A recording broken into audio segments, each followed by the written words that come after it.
ಕಾಸರಗೋಡು ಜಿಲ್ಲೆಯ ಕುಟುಂಬಶ್ರೀ ಮಿಷನ್ ವತಿಯಿಂದ ಮಂಜೇಶ್ವರದ GWLP ಶಾಲೆಯಲ್ಲಿ ಫುಡ್ ನ್ಯೂಟ್ರಿಷನ್ ಹೆಲ್ತ್ ವೆಲ್ಫೇರ್ ಕ್ಷೇತ್ರಕ್ಕೆ ಸಂಬಂಧಿಸಿದ ಆಹಾರ ಮೇಳ ಆಯೋಜಿಸಲಾಯಿತು. ಕಾರ್ಯಕ್ರಮವನ್ನು ಮಂಜೇಶ್ವರ ಗ್ರಾಮ ಪಂಚಾಯತ್ ಅಧ್ಯಕ್ಷೆ ಜೀನ್ ಲವಿನೋ ಮೊಂತೇರೋ ಉದ್ಘಾಟಿಸಿದರು. ಆಹಾರ ಮೇಳದ ಉದ್ದೇಶವು ಸಾರ್ವಜನಿಕರಿಗೆ ಆರೋಗ್ಯಕರ ಆಹಾರ ಪದ್ಧತಿಗಳ ಮಹತ್ವವನ್ನು ಪರಿಚಯಿಸುವುದು ಮತ್ತು ಫುಡ್ ನ್ಯೂಟ್ರಿಷನ್ ಹೆಲ್ತ್ ವೆಲ್ಫೇರ್ ಬಗ್ಗೆ ಮಾಹಿತಿ ಹಂಚಿಕೊಳ್ಳುವುದಾಗಿತ್ತು. ಮೇಳದಲ್ಲಿ ಪೌಷ್ಟಿಕ ಆಹಾರ, ಪರಂಪರಾಗತ ಆಹಾರ ಪದಾರ್ಥಗಳು ಹಾಗೂ ಮನೆ ಮಾತು ಉತ್ಪನ್ನಗಳನ್ನು ಪ್ರದರ್ಶನದ ಜೊತೆಯಾಗಿ ಮಾರಾಟಕ್ಕೂ ಇಡಲಾಗಿತ್ತು.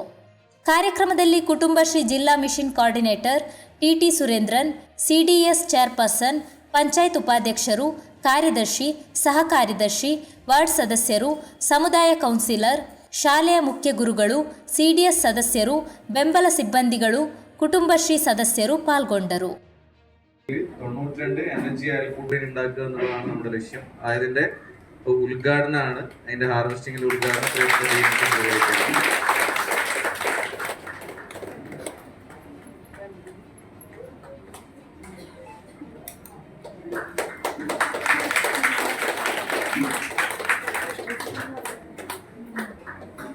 ಹೇಳಿದೆ. ನಾವು ಏನಾದರೂ ಒಂದು ಪ್ರಾಜೆಕ್ಟ್ ತಂದಾಗ, ಸರ್ಕಾರ ಯಾವ್ದಾದ್ರು ಒಂದೊಂದು ಪ್ಲಾನ್ ಅಥವಾ ಪ್ರಾಜೆಕ್ಟ್ ತಂದಾಗ ಅದನ್ನು ನಾವು ಇಂಪ್ಲಿಮೆಂಟ್ ಮಾಡಿದಾಗ ಏನಾಗುತ್ತೆ ಅಂತ ಹೇಳಿದ್ರೆ ನಾವು ಇತರರಿಗೆ ಮಾದರಿ ಆಗ್ತೇವೆ. ಫಸ್ಟ್ ನಮಗೆ ನಾವು ಸಮಾಧಾನ ಮಾಡ್ಕೊಳ್ಬೇಕು. ಏನು ಅಂದ್ರೆ ನಾವು ಮಾಡಬೇಕು ಅಂತ ಹೇಳುವಂತ ಒಂದು ಆಸಕ್ತಿಯನ್ನು ತೋರಿಸಬೇಕು. ಅದಾದ ನಂತರ ನಾವು ಬಳಸಿದ ಮೇಲೆ ಇತರರಿಗೆ ನಾವು ಹೇಳಬೇಕು. ಹೇಳಿದ ಮೇಲೆ ಅವರಿಂದ ನಾವು ಮಾಡಿಸ್ಬೇಕು. ಇದು ನಾವು ಮಾಡ್ತಾ ಇರುವಂತ ಸರ್ಕಾರದ ಉದ್ದೇಶ ಇದೆ ಇರುವಂತದ್ದು. ಆಹಾರವನ್ನು ತಯಾರಿಸಿ ನಮಗೋಸ್ಕರ ನಾವು ಉಪಯೋಗಿಸಿಕೊಂಡು ಇತರರಿಗೂ ಸಮೇತ ನಾವು ಏನ್ ಮಾಡಬೇಕು, ಕೊಡ್ಬೇಕು ಅಂತ ಹೇಳುವಂತದ್ದು ಒಂದು ನಿಯಮದ ಅಡಿಯಲ್ಲಿ ಇಂಥದ್ದು ಮಾಡ್ಬೇಕು ಅಂತ ಪ್ಲಾನ್ ತಂದದ್ದು.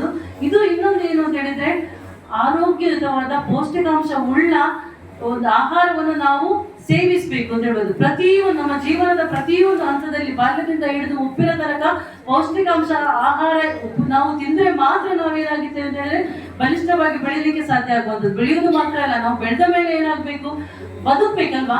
ನಮ್ಮ ಜೀವನ ಹೇಗಿರ್ಬೇಕು ಅಂತ ಹೇಳಿದ್ರೆ, ದೇಹ ಹೇಗಿರ್ಬೇಕು ಅಂತ ಹೇಳಿದ್ರೆ ಕಲ್ಲಿನಾಗಿ ಗಟ್ಟಿಯಾಗಿರ್ಬೇಕಂತೆ, ವಜ್ರದಾಗಿ ಗಟ್ಟಿಯಾಗಿರ್ಬೇಕು. ವಜ್ರದಾಗಿ ಗಟ್ಟಿ ಮಾತ್ರ ಅಲ್ಲ, ಅದೇನಾಗಿರ್ಬೇಕಂದ್ರೆ ಹೊಳಿತಾ ಇರ್ಬೇಕು ಅಂತ.